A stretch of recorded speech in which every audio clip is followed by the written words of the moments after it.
Kalau setakat nak hilangkan sakit sendi atau gout tu, dalam 2 minggu je korang dah nampak kesan.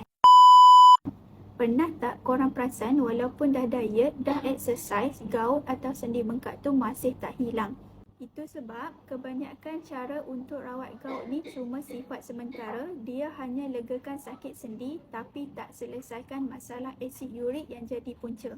Asid urik tinggi tu yang buat kristal terkumpul dalam sendi. Jadi walaupun korang makan ubat, bengkak sakit tetap datang balik. Sebab itu pentingnya kawal asid urik dalam badan. Kalau asid urik tinggi, dia akan bentuk kristal dalam sendi yang akhirnya menyebabkan gout.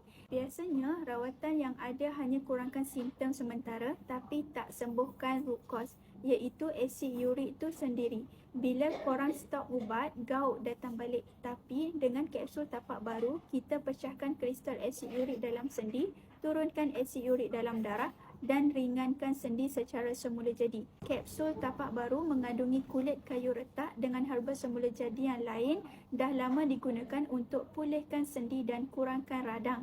Yang bestnya, kapsul tapak baru ni mudah je nak amalkan, hanya ambil 2 biji pagi, 2 biji malam selepas makan.